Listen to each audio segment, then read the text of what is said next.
Hey, Wagwan. Oh shit. God. All right. Well, damn. Look out. Happy Saturday afternoon to y'all too, man. Yeah, I got 104 already here. People was waiting on this. Hey man, gotta get some hot sauce, some pepper sauce for my crow. I gotta eat. We'll do this over the next couple days. I'm definitely gonna be eating crow on Big Games BS on Monday, man.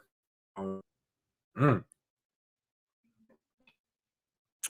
oof, solid ass whooping right there, man. Solid ass whooping. Mm. We may have Chris Frasier come on here with sporadics. Um, we got a lot of uh a lot of comments that I'm gonna put up here, man. It's really good. All right, man. You know, first and foremost, for anybody who spent money to go over to Dublin, um, I know he's not gonna do it. He should not do it. This is more in jest. Mike and the team owes everybody a fucking apology.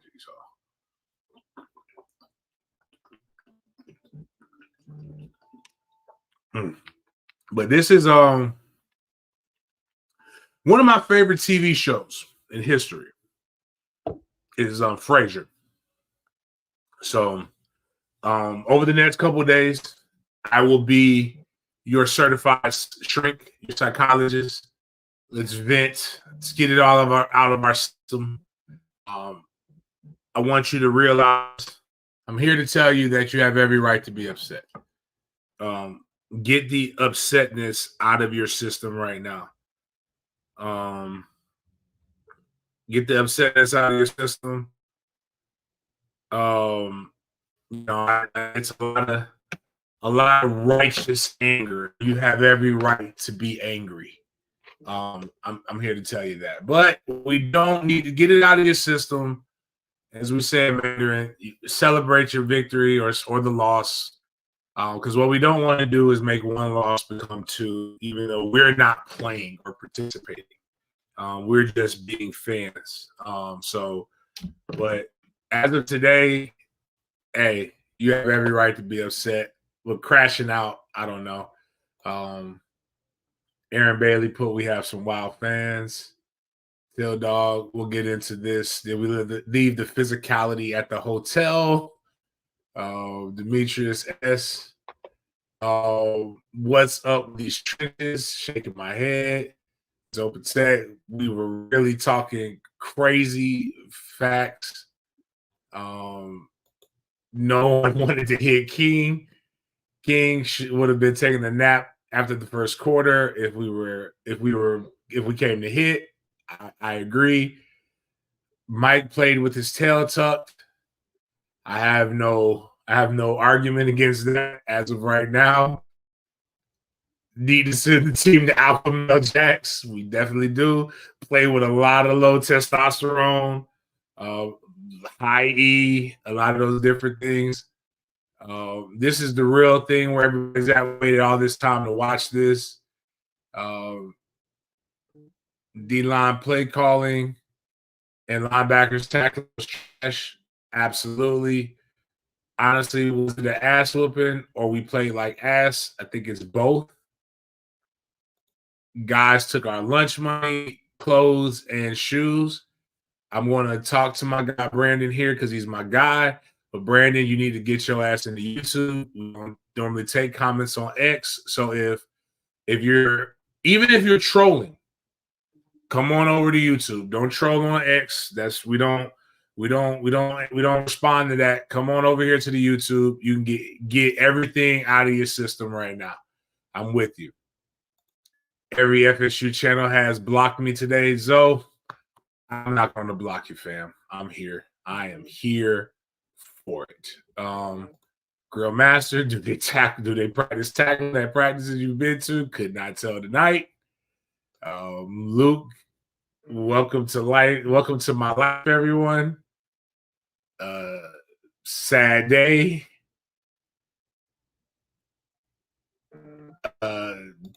Tough day in the office. This is a good, even though Charles on X, this is a good comment. I like this comment.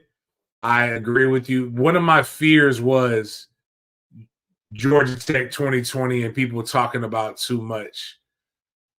I'm going to read comment. I'm listen until Chris gets here and until we get. I think this is. I am here. You could be a colored or a white. I am here to read the comments. But I think this is really what it comes down to, Zoe. And my expectations are we're 10-2. I put 11-1. I did see a scenario where they could go undefeated based upon what I saw.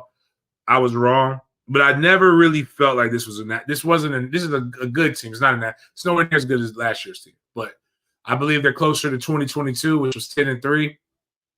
This is not a national championship team, not at all. And I think that's where people want to compete for natties, and the standard is the standard. So we still should be upset, but I think that's where we should be going. But I don't know about 4-8.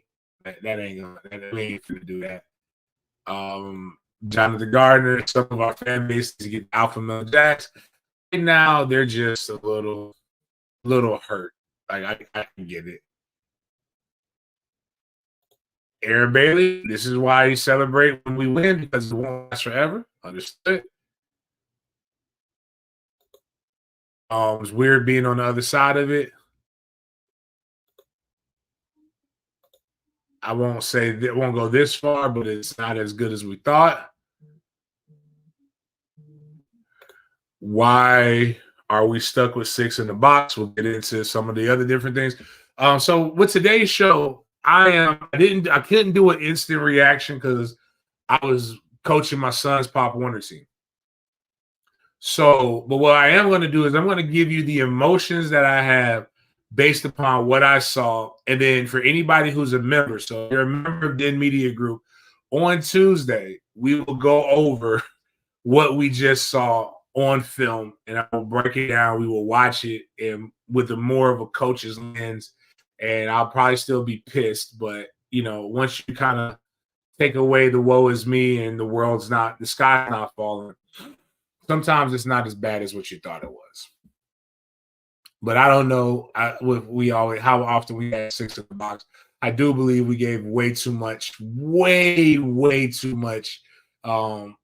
respect to Hayes King's arms. Yeah, man, shit. Ugh. I'm not the guy to call for coaches' jobs, but we'll see what happens. That team definitely looked full. And he paid $4.99. Thank you, Brandon. And Brandon listens to instructions, so he gets to this. I told you Mike was going to be a mid coach without 13 when we was in the DR. You did. Fire Fuller, though. No. We still not firing Fuller. Guys were in position to make plays. They just didn't make plays. Freddie's ribs were on point. That's the best thing that happened this Saturday besides my son winning. We look confused, weak, and slow.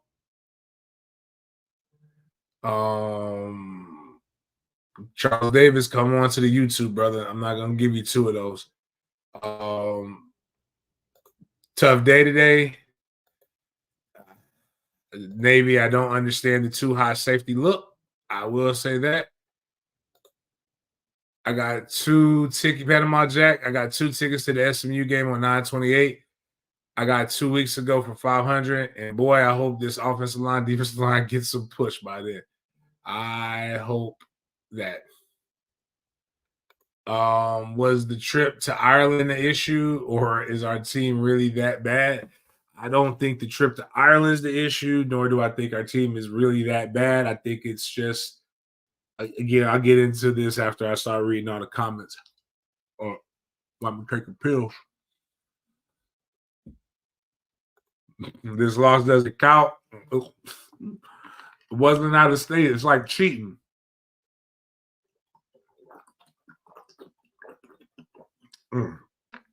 Internationally, cheating doesn't count. if you're not in the same place. Hish, I can't answer you on Twitter, Hish. Hish, you gotta come on YouTube, but you get Hish, whatever you got, you come on the YouTube, Hish, and you can, if you're a Kane, if you're a Gator, if you're any other troll, y'all come on up to the YouTube. You've earned it. We stunk up, we laid a big fat stinky turd. Y'all get an opportunity, especially if you're a greenie. I'm reading the comments. I'm just not going to keep going to YouTube, but I will acknowledge some of the guys who I communicate with on YouTube. Hish is a good guy. I like Hish. If Haynes King was able to get the edge on us, can you imagine what BCQB about to do to us? Is what Zoe put on there. I got to get that out of here. Did Atkins not being at the game be an issue with the O-line adjustments? Yes. Yes. I know you don't call for coach's jobs, so I'll do it instead. Grill Master. Big game. Is this play calling reflective of Alex's absence? Everybody's worried about BC, and shit, rightfully so. JJ disappointed. Butler of Eric, I don't ever want to see Omar Graham on my field again. Oh, just a bad look to get beat down by UGA and then lose a G Tech. The year is not a good look. Agreed. Special teams was our highlight. Shout out for Fitz. Fitz for Fitz in full effect. All for it. And so back to that. I hope we see that we need to recruit better now. Okay. All right. That's a lot. Boy, everybody's fired up, man. This would be a great time for me to express that if you're not, would like you to consider becoming subscribers to the channel.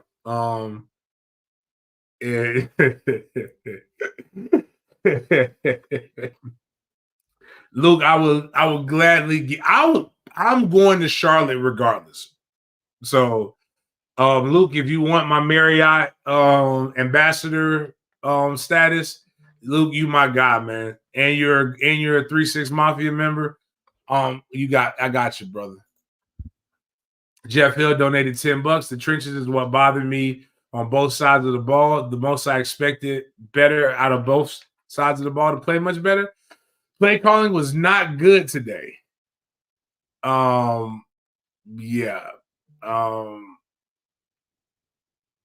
Let the Canes and Gators troll because we get to give one of them that shit right back on Saturday by Till Dog. I'll read my guy Jaguars United. I ain't getting no call on the show yet, Jags United. What's up, dog? Y'all done kicked me to the curb from a guy who's on my channel. I'm supposed to yearly do my Jaguar stuff, man. Damn, y'all just fired me. Anyway, love you, James. You got Norvell. You're good. Best wishes to you and your family. Ishan, too damn conservative. Won't be us. Play calling with straight vanilla. That's funny about Omar Graham. Like, you guys are good. All right, okay.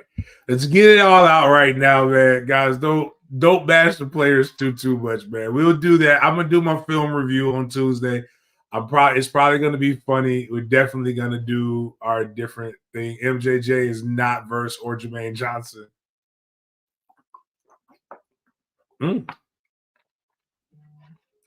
Premier Youth Theater. Feeling this right here.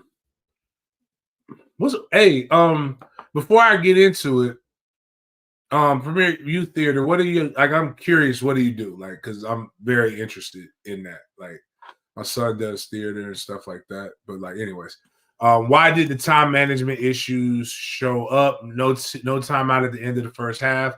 Put heavy on Fitz. Players send some NIL refunds to those who travel. Listen, man, you got every right to be like that, bro. Cornelius Eccles, my brother, we will be all right. You're 100% cool. Do you think the headset is fucking things up for the offense? Not at all. I didn't care if he didn't trust DJ or just believe we would beat them running the ball. I believe we thought we were going to be more dominant on the ball. And yes, the only person that showed up was our kicker. So again, for those, and Luke, hey, throw your shot right there, Luke. 1026. Tell Fat Boy Dave, we in Miami 1026. O-line, my boy. O-line got the shit beat down their legs on national TV. Fair. Premier Youth Theater. Hey, if you follow me on Twitter, please inbox me. I'd like to know more about your program in Orlando. Seriously, I know this is, especially with what I do with my nonprofit and stuff in our Orlando area, would love to link up with you on some things. I'm all into that stuff today. We look real soft today. All right. Okay. So where are we at? 88 on YouTube, 415 on Twitter. Holy shit. Oh man. Whew. Oh man, Mr. Go 30 is gonna definitely. Oh man. All right. Chris is here. You're here, Chris. You're on mute right now. If you want to say anything. It's a great day.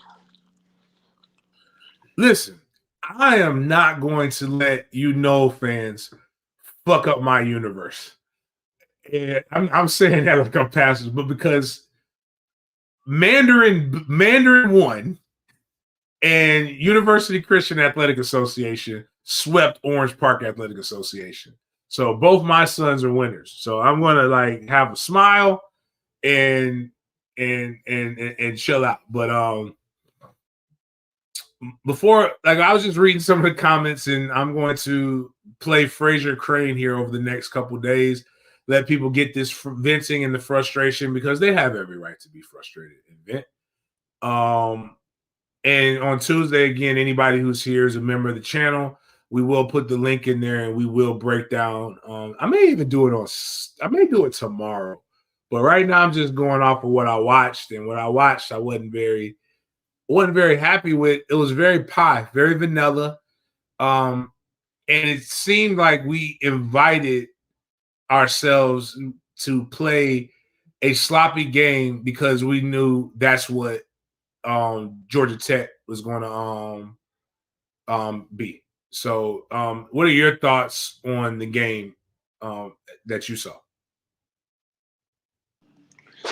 Personally, I think we showed up.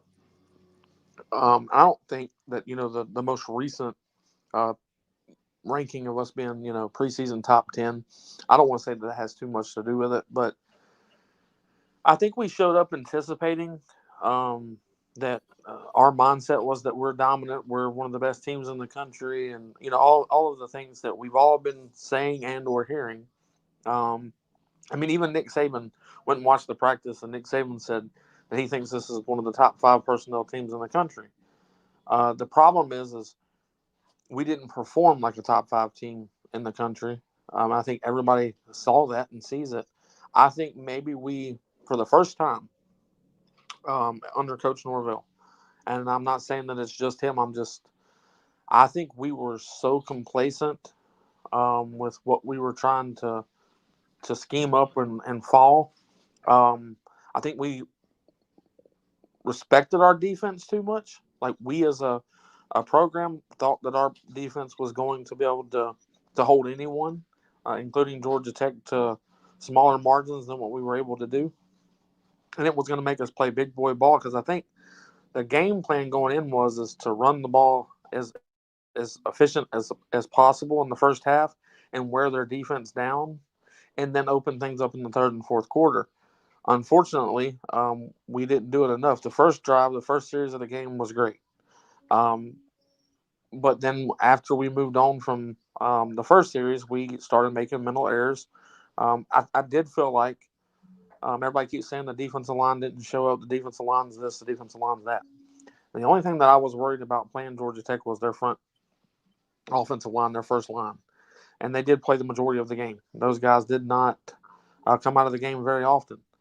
And they pushed our defensive line around. But I say pushes around. We almost looked like we weren't going anywhere and they weren't going anywhere. So I give that a win to the offensive line, because if you're not putting pressure on the quarterback, then that means the offensive line's doing their job in totality. But I felt like our linebacker play was extremely sloppy. I felt like watching AZ and also seeing Cypress do it a couple times, telling Omar Graham or Nicholson where they should be at in the situation. I thought that was less than wanted. I don't think that our DB should be telling our linebackers where to line up, even though they were telling them right. The fact is that's not their job. I think that I felt like our team coming out of the gate in the first series that we were ready to play football. Um, Beyond that point, I think we were stunned in a way that Georgia Tech just didn't lay down, because we went and scored 8 points. They came back and scored 7 right behind it on their first drive. So I think it's Florida State got humbled. They didn't get a piece, but they got a whole humble pie, and we were out coached, unfortunately. That's not something that I'm used to saying with Coach Norvell and the staff, but we were out coached, definitely outplayed. But most importantly, there was more effort on Georgia Tech's side than on Florida State's. I think Florida State could have took the game over if they would have just maybe didn't have their hands in their pants. Unlike one gentleman that's on our football team, it's over 1 million views at this point. We're in the third quarter, and for some reason, DJU's got both of his hands on his area, inside of his pants. I don't know what we're doing at that point. I'm confused. So I'm not a person that's gonna come here and say I'm wrong, or James didn't see what he saw, or CJ. I'm not gonna do that, because I know what we saw. What we saw today is not the team that we saw in scrimmages. It's not the team. There was no urgency today. I didn't see any type of urgency from anyone. Um, it's it's one of those games that I know that they're going to wish they had back, but you can't get them back. Now the objective is obviously to not do this again. The question is where's the leadership on the team? Not in coaching. We know Mike's the leader, but I'm stating the leaders of this team, offensively and defensively, and special teams, and any other scenario. Who are the leaders, and when are they going to step up and make this known? Because I feel like we had some vocal leader issues. We didn't have people taking shit serious the way that they should, and I don't think that Florida State fans or the rest of college football saw the real Florida State football team today, and that's very unfortunate. Oh man, there's a couple people. I'm gonna read again. You got to eat crow. You got to live by it. If you live for the cheers, you'll die by the booze. But RQ 305, y'all wrong for lying to your fans. FSU have been playing like shit since spring on to fall. Y'all go to practice and know that and still tell lies. I mean, I don't got nothing for you, dog. I mean, hey. Skip says Norvell's been out coached numerous times. Luke doesn't believe it's Mike's fault. A lot of questions to yeah. So a lot of people taking Boston College with the money. Not mad at you. We saw this 2021. Even though Georgia Tech is nowhere near as good as that Notre Dame team was that Florida State went in, and shoot, then they had the Jacksonville State thing. So like, if Mike doesn't get ahead of it, it could be a very, very, very long season. For those who are interested in other games, Florida A&M is losing to Norfolk State 7-0 right now. Even though we are currently talking about FSU versus Georgia Tech, FSU is now 0-1 in the ACC. Georgia Tech is leading the ACC right now. Very difficult road ahead, considering the type of game that it had. Want to read the box score app, read these different things. Neither quarterback really had much of an impact of the game. It was actually just a very ugly game. Georgia Tech led in total yards, 336 total yards, 109. The real key was again was the rushing yards, and Georgia Tech had 100 more rushing yards than what Florida State did, and they did it behind obviously Haynes King with some very gutsy runs, but Jamal Haynes, who led the ACC in rushing last year, if I remember correctly, had 11 carries, 75 yards, 2 touchdowns.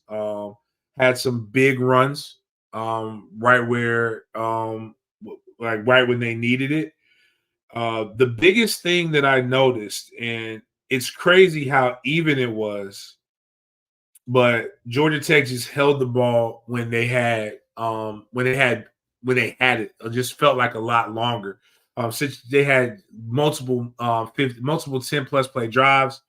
And once they drove down and Florida State was not able to get them off the field on third down, I just had a feeling that I think I told Luke, like, if they scored, this game was going to be over. And what happened was, and I'm going to be honest with you, normally you only have this game plan when you truly fear that the opponent you're playing is better than you. And they took the Miami game plan and they executed it flawlessly. They made no mistakes. There were no turnovers. They had more penalties than Florida State, which ironically Florida State was only penalized once. But they controlled the line of scrimmage, they controlled the time of possession, and they scored. And a lot of people keep blaming, and this is the funny part about it. Everybody's blaming DJU for this loss.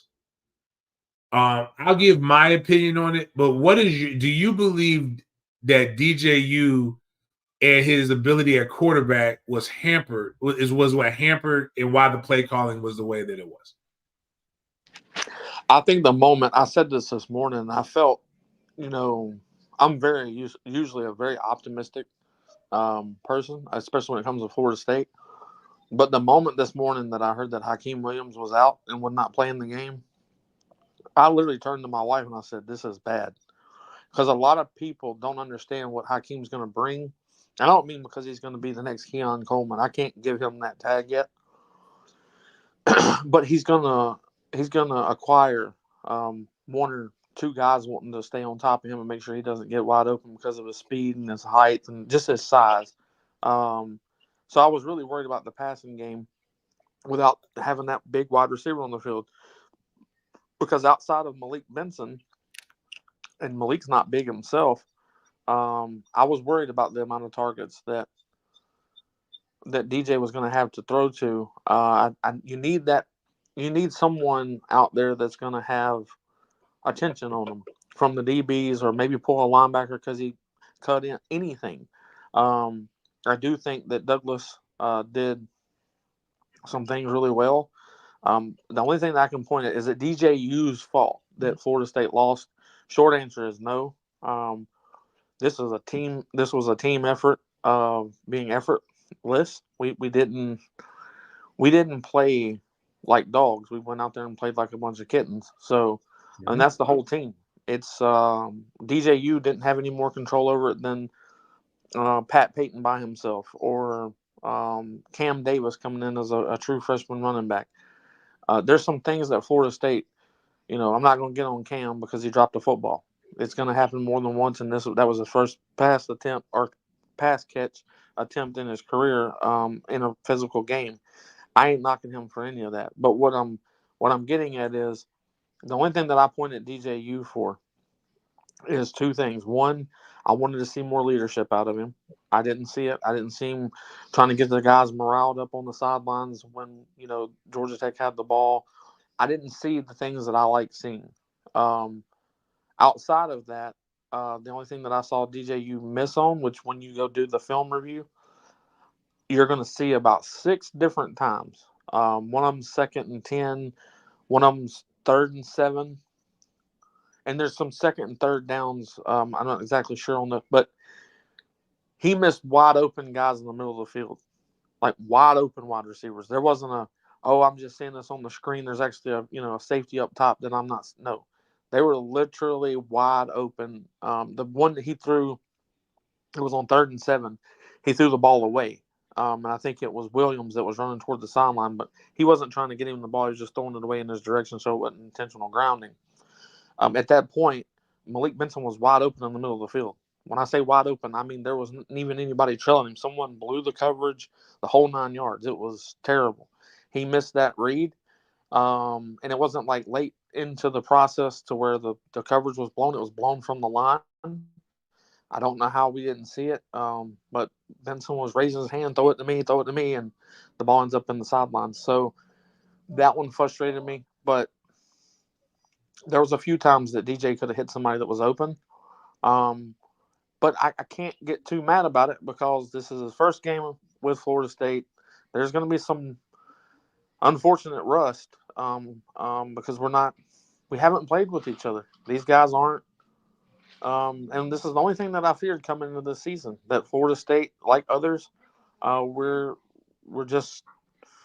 not connected yet. We've yet to find each other, timing and all of that stuff. I think our offensive line, if you point at anybody outside of Fitz, the offensive line I think did a decent job. I don't think it was perfect, but it was decent enough that we could have made plays and won the football game. DJU had enough time the majority of the time. Wide receivers either weren't getting open or he wasn't seeing them. But he was asked to do very little. A lot of this is going to be on the plays that were called for him to perform because he was asked to do so little. It was very vanilla. I think you made that statement earlier before I got in here all the way. But it was the game plan, I think. I don't think that, it was something that Florida State was like, well, we have to play these vanilla. I think that the game plan was to wear Georgia Tech out. And the defense was going to hold them enough that we would be on the field longer offensively to wear their defense down so the third and fourth quarter you could open it up. Unfortunately, we didn't do well enough offensively or defensively for our offense to continue to play big boy football by running the ball down the throat majority of the time. It didn't work out that way. And once the game plan was shot all to hell, DJU started getting asked to do more. And I think it was out of the realm of what the game plan was. I think we changed things up at halftime. That's why we looked so rusty coming out in the second half. I think things were all jumbled up and asked to do different. And the play calls it didn't work in the manner that I think we wanted. And it's not just because we lost. It's just we got outcoached. It happened. We literally got outcoached. That offensive line for Georgia Tech, if there's no one else on Georgia Tech that's worth talking about, that offensive line is definitely worth speaking on because I know that Darrell Jackson and Farmer are both stout fellows and they can push people around. They were unable to push anybody around. And then I think that running back number 11 for Georgia Tech, I think he's a huge talent. I think King had a great game as far as taking care of the football. He didn't put it in harm's way. That's what we were supposed to do. We were supposed to make plays where it was a little bit safer for DJ not to put the ball in harm's way. They executed, and we did not. That's the difference in the win and the loss. Georgia Tech executed the game plan. Florida State did not. Agreed. Like, here's my thought process on, and again, I think DJU is an easy target. When DJU needed to execute, he did. On that drive when we were down 21-14. Then they attacked the middle of the field. One of the things that I said in my film review, now, granted, I was completely wrong. These guys were physical as shit. Georgia Tech was way more physical than what I thought they were. And I thought Florida State was better in the physicality department, which is a mindset. Which you can go to coaches, you can go to players just smelling themselves too much. You can call it whatever you want to call it. It is something that can be changed. Clearly, because Georgia Tech went from not being physical last year to obviously coming in and taking it to Florida State across the board. I like these guys. There's absolutely no reason why Josh Farmer and Darrell Jackson should have been getting bullied in the manner in which they did at times. I do think our O-line did did better than what people thought, but I think 3.2 yards per carry, and they jumbled it up. I just think it was entirely. I just think they didn't do enough. And I'll put this as respectfully as I can because again, I do believe that sometimes shit happens. And you think I think what you said earlier, Chris, we thought that we had enough to be able to do what we needed to do. And once we figured that out, that wasn't the case. We needed to bail it out. But here's what I do know. The defense got I believe they got 3 because they only had the ball 4 times in the second half, if I remember correctly. No, it might have been 5 because that last field goal was they scored twice, but we stopped them and our offense was not able to convert it. But when Mike asked DJ they attack the middle of the field, that's when we started moving the chains. And that's the part that really throws me off. Even when DJU underthrew Ja'Kai, we never went right. We never went back to that. And that's really where my issue is that we did not play an attacking style of offense. Now that might be because Mike, people can say whatever they want to say. Maybe Mike doesn't trust DJU, and maybe it was the earlier part of that. But you were getting what you wanted. And guys were actually the wide receivers were actually making tough contested catches. And that's the other side of it now where I will go and give Fuller a little bit more. And why I do blame this on coaching is that we gave absolutely entirely too much respect to the passing attack of Georgia Tech. And once you're getting gashed, there's no reason we have 2 high safety. Like you got to go and change it. You got to change it up. You got to bring that extra guy in the box, and you have to add, and that's also going to get you more pressure on Haynes King. And the fact remains is that we did not do what we were supposed to do on that. And I think the fan base is looking for somebody to challenge and to question. And if we were going to challenge and question somebody, and you were going to throw a heap, and again, it was a collective team effort for the loss.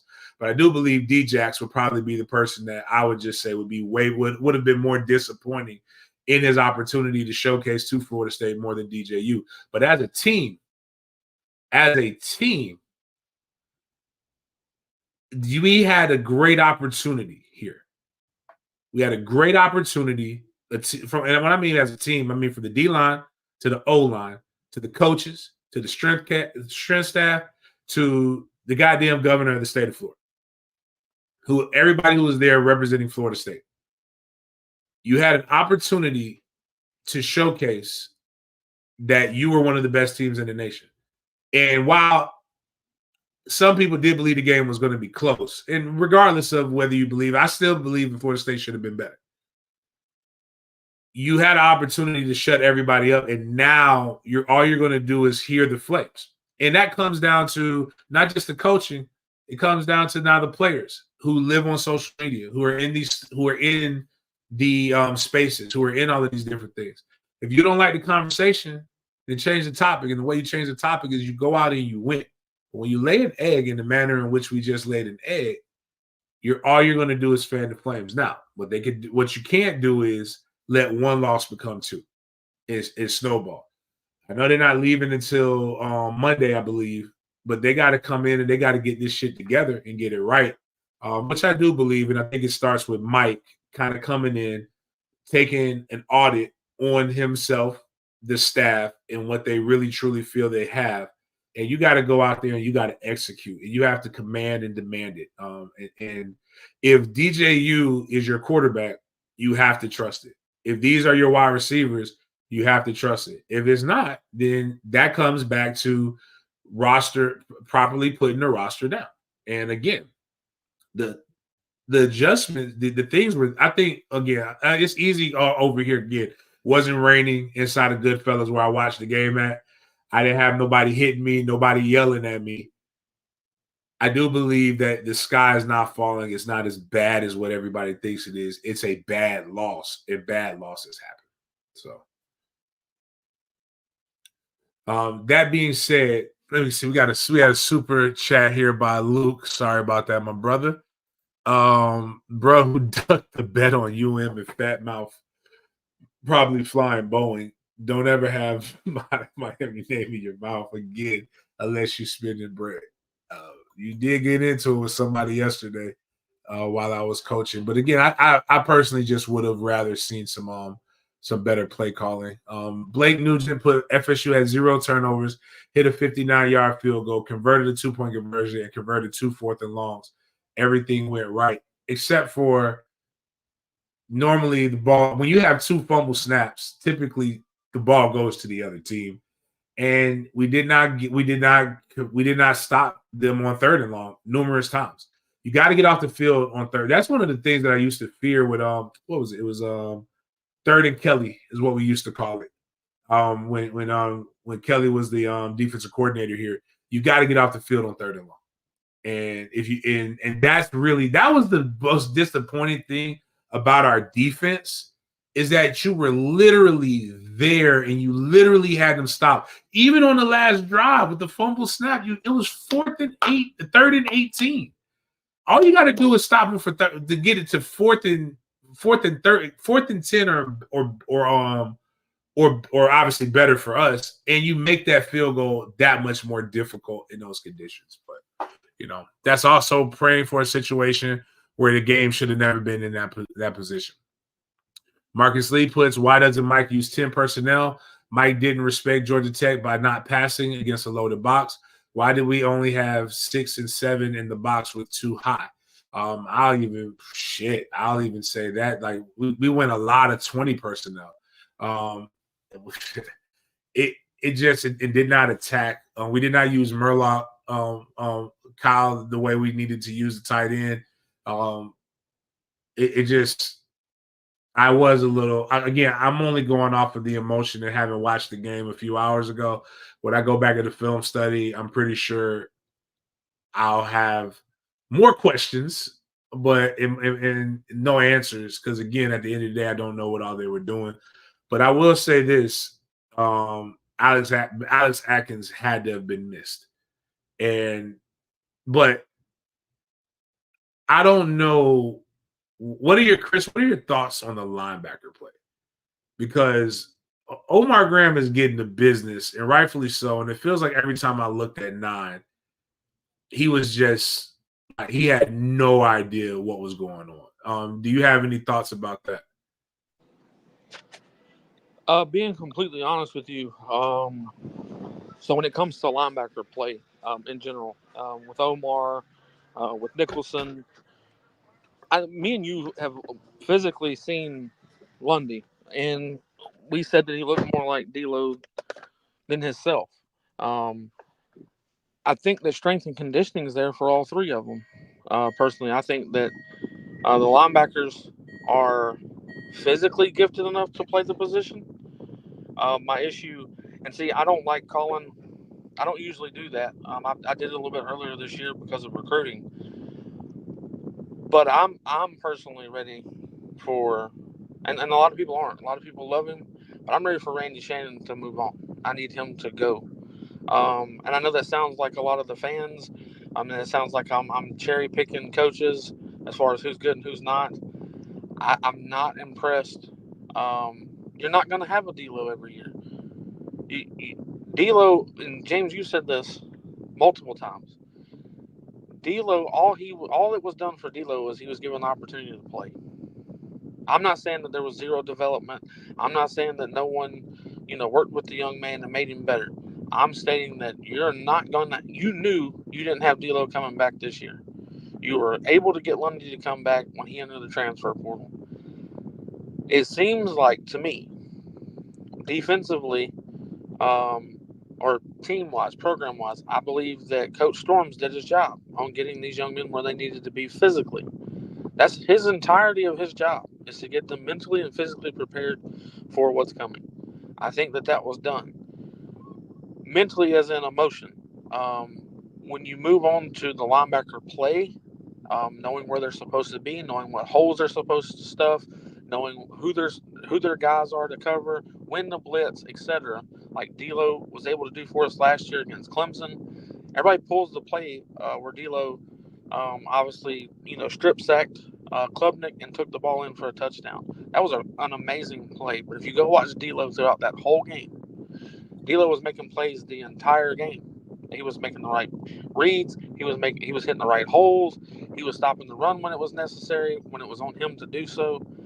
I did not get out of that of any of our linebackers today. Not any of them. And it didn't seem like an athletic problem. It didn't seem like they weren't strong enough to make a tackle. It was nothing to the nature of physicality. It was they were mentally not prepared for what they were going against. And everybody wants to keep saying how well Georgia Tech did as far as how they ran the football. And that's great. I'm not saying, I'm not trying to take anything away from them. But the truth of the matter is when linebackers are out of position, there's going to be holes anywhere you need them. And I felt like that our linebackers played out of place. They didn't know their job. They didn't know the assignment. And we had multiple guys not do their job today.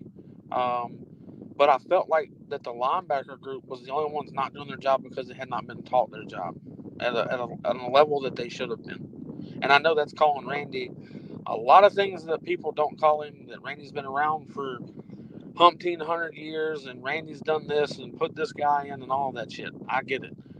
Bobby did the same thing. And there was multitude of people calling for Bobby's job, saying that he's too old, he needs to go somewhere, which I did not agree with. And I think comparing Bobby and Randy Shannon is absolutely ridiculous. But I'm trying to use context to. I don't think that he is equipped to be Florida State's linebacker coach. I don't think that he's either not in it with his heart or he's not getting through to the young men. I don't know which one, but I don't want to watch my linebackers if they're going to get beat. And it's because someone physically is better than they are. At least juke them out of their cleats, something. But it was none of that. It was all being out of position. We were all lined.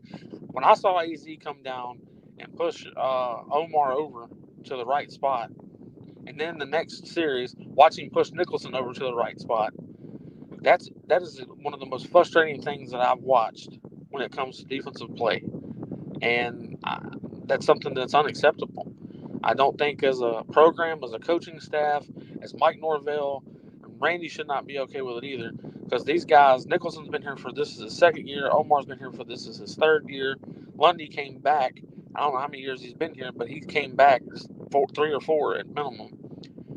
I'm just not impressed with our linebacker play at all. You bring in Riley from Auburn. You line him up on the edge multiple times, which I'm not opposed to it, but not when we're not playing the linebacker position correctly. Why are we pushing another linebacker to edge when we're having problems in that position? When you can run the ball 6 to 8 yards every carry, linebackers aren't doing their job most of the time. So I don't know exactly, and I could be completely off base. I'm not trying to find somebody to blame. Is it the linebackers or Randy Shannon's fault that we lost the entire game? No. We didn't do enough on either side of the ball to win that football game. Unfortunately, it just did not happen. But the linebacker group, to me, was the most nostalgic. They were the most non-prepared group that we had. Not that everybody else was prepared wonderfully, but at least they knew who their guy was. They knew where they were supposed to line up. Simple things, the things that we all should know when we line up on the football field of what our job is. And I just did not see that with Florida State and the linebackers today. It just wasn't there.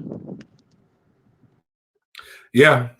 Listen, guys. I mean, like somebody was like, ain't no sunshine to pump. This was a nasty turd right here. Just total lack of execution. Where it came down to it, and like you said, seeing guys do all these different things, but shoot, like again, Brent Key is a good coach. Shout out to him. Haynes King definitely did. It wasn't great at quarterback with the quarterback play, but he damn sure was gutsy. That drive when they went down and scored, when he went 5 for fucking 5. And it was crazy. Like he was taking some man-sized hits when he was throwing it. And that shit was great. And then 44, I'll give 44 for Georgia Tech props as well. Looked like Latimer from the program. And shit, I didn't just the fact again, it's the lack of execution with the talent that you have that kind of really grinds my gears when it comes down to that. But I really, really, really, I'm not. We really got to work on that. The energy, the play calling, the play calling got to get better. The play calling was absolutely like it made absolutely no sense. On both sides of the ball. Um, just the simple things. Two safety high. When you're talking about when you're going against a team that run against wide receivers that you don't really truly believe in, you're not attacking the middle of the field. You're trying to run, and while I do think Roy Dale had times when he did a couple of different things, but god damn, man. And this, I mean, oh man, I'm gonna give Johnny his talk your talk, Johnny. Um, Johnny said I talk a lot. Yo, bro, big game, James. You talk a lot and don't say shit. Well, I appreciate you listening, brother. I ain't got nothing to say. I ain't got nothing to say on that one right there, brother. But I do appreciate you listening to me talk. Almighty Finn, you know what? I haven't been there. No, no, and it was shitty play calling in 02 against Louisville. It was also pouring down fucking rain, torrential downpour the whole time. And we did fuck that game over too. We shouldn't have lost that game. I'll give Georgia Tech more props than that. I'm gonna give Georgia Tech way more props than that. But yeah, I don't. There is absolutely nothing for. There's shit, no excuses. Got to rip it up, draw it up, watch the film, get better. And that's it, man. Like you just CG3. When points are made, they stacked the box and dared us to throw, and we kept running it. Which again, if you're afraid and we don't believe, if you don't believe in the QB, I have no problem with that. We got to put a QB in there that we believe in. So, you know, that's RQ35 as a Canes fan, at least y'all came on after the L instead of hiding like other channels. Respect. There's nothing to hide. No shit. Fucking loss is a loss, man. It's how I get paid. No Lucas in the second half is wild. Very true. 2 tight ends on the field, the 3 linebackers on the field at any time. It's crazy. It was crazy just to see a team doing a 4-3 look on us when we know we and Akeem Williams being out, some of the injuries being out, are wild, but I just don't. I can't wait to watch the film. Any other different thing? What adjustments do you think would you have? Do you think we should like Florida State probably should have made in this game, Chris, if any at all? I would definitely say that I think that you made a really good point earlier when you were talking on the show. I didn't understand why we left the safety up above when they were running the ball in the way that they were. There was way too much respect put on King as far as his passing goes. I'm not saying that he's not good. I'm just saying that we respected it too much. Um, Me personally, I would have probably blitzed a little bit more on defense just to get him off rhythm because when you did come after him, you watched him make mistakes. And I felt like we weren't covering the middle of the field well. In the second half, I felt like we were just leaving things wide open. Defensively, when it comes to that, offensively, um, scared or not scared, if you run the ball X amount of times and you're getting tackle for loss or you're getting minimal gains, 5 yard passes, 6 yard passes aren't going to be enough in Division One football. I don't care who you are. You've got to push the ball downfield. And now, if that's your risk of throwing an interception, what's the difference in throwing an interception and turning the ball over on fourth down? It seems like on fourth down we executed. That was the wildest part to me. There was people making jokes. Hey, just tell DJU it's fourth down every play. Um, it's not people. That's what I'm getting at. It's not DJU's fault that he executed on fourth down. It was the play call. The play. It was a good play that was called on fourth down when we needed it the most. And James said this earlier in the show. DJU executed. I think a lot of people are going to point the fingers at DJU. Like I said, I had a problem with the leadership portion. I didn't see any vocal leaders. I didn't see people getting the morale up.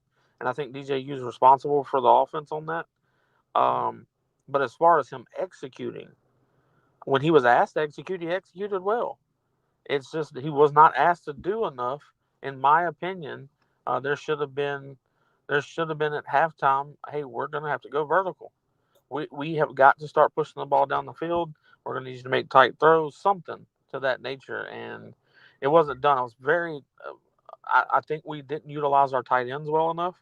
Morlock wasn't targeted near enough. I saw him open in the middle of the field a couple of times, but we were handing the ball off, or we were throwing it to the flat. That same play where we threw the ball to Cam Davis, one of our tight ends was wide open in the middle of the field, and it's not because the ball was thrown early in the play. It was actually thrown late.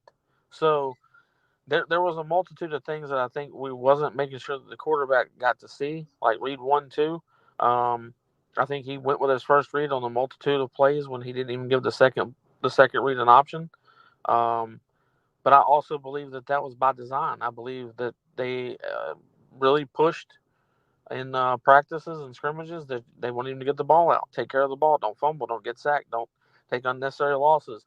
I think a lot of that was emphasized so much that we forgot to go out there and play Florida State football. That was my issue with today. The play calls, the coaches needed to do themselves a favor and adjust accordingly. And I felt like we came out in the second half just as burnt out as we came in the first half after the first drive. So there's honestly a multitude of things that I think they should have adjusted, but in specifics, we can't be scared to play football. This is Division I football. That you're not going to get away with some of the shit that we try to get away with today and win football games. It's not ever going to work. So we gotta go find our nuts again, and we got to make sure we drag them. And if you're dragging your nuts and you make a mistake, it feels a hell of a lot better than having your tail tucked and making a mistake or not getting anywhere, spinning your wheels in a ditch. That doesn't work. So I think that there's going to be more aggressiveness. So that's what I'd title it as. Florida State's adjustment should have been more offensively and defensively aggressive. We didn't blitz enough. We didn't put enough pressure on King, and we did not have any aggressive play calling on the offensive side of the ball. So we should have made an aggressive change as far as being more aggressive in the second half on both sides of the ball, and we didn't. Now, Fitz, that kid came out there with ice in his veins. That young man did his job.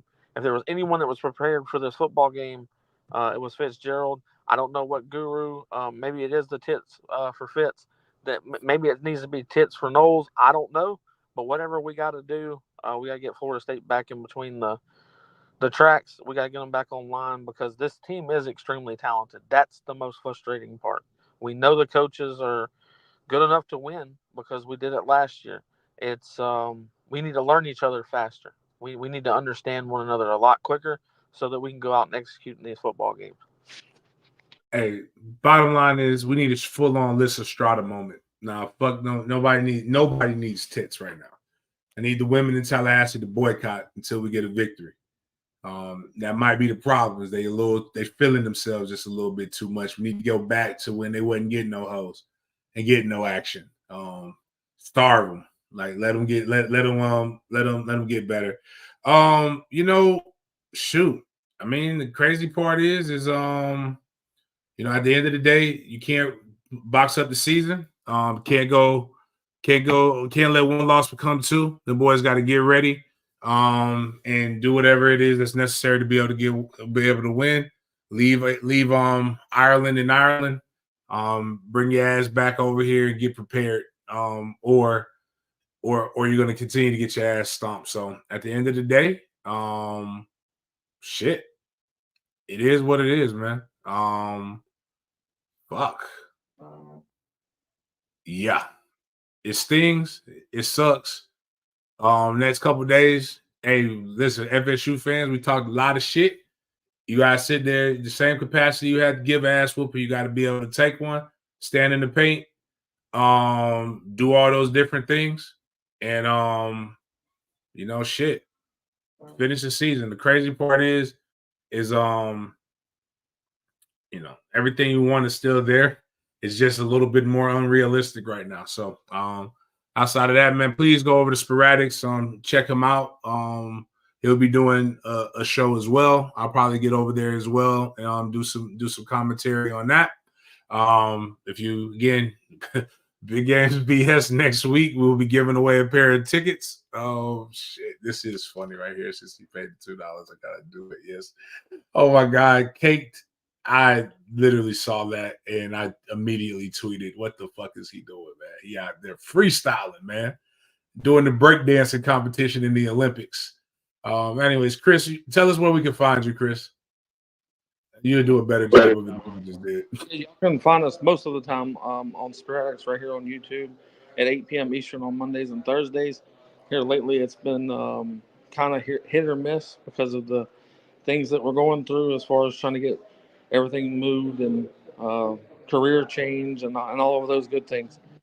So most of the time you can find us at 8 p.m. Eastern time right here on YouTube. All right, cool. I'll holler at you later, Chris, or just let me know what time you guys you're going on, and I'll come and return the favor. Appreciate you. For everybody else, man, just listen, man. I got nothing for you. It was a shitty game. We'll go down with the film breakdown, and we'll talk about it a little bit more on Monday's show on Big Games BS. We will still talk about all of this stuff. We'll talk about other different things going on. I'm going to probably have my guy Luke on, and we will give a breakdown of the Miami-Florida matchup that's coming up next week, as well as the Boston College FSU game that's coming up on next Monday. On Wednesday, we will be giving away a pair of tickets to the Boston College game if people really want it. We'll still want it. It's still a season, still good. I mean, shit. Oh man, like that motherfucker. I don't know what the fuck to think at this point. I do know one of the things that we do always say in football is never as good or bad as it seems. And I'll probably get some other. Luke earned it. And again, a lot of you guys, I don't even want to tell you to get other hobbies because I know a bitch that does that, but guys, it's not that bad. It's never as bad as it seems. You still got most of y'all still have your regular lives to go to, so hopefully you didn't put up too much money. Shit, I'm glad I didn't even listen to myself about making the bet because god damn, I'd have lost some money, but man, whew, god damn. Oh man. Damn. I'm gonna get high. Love y'all. Talk to y'all later, man.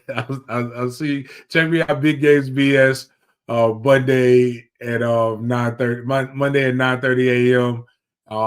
We'll do our breakdown. Actually, we're gonna do the breakdown on Monday. We're gonna get all of this film. We're gonna get a lot of film in here. And if you get a chance, go to Mandarin University on YouTube. Check out that for the high school stuff. Until then, man. Fuck. Yeah. That's all I got.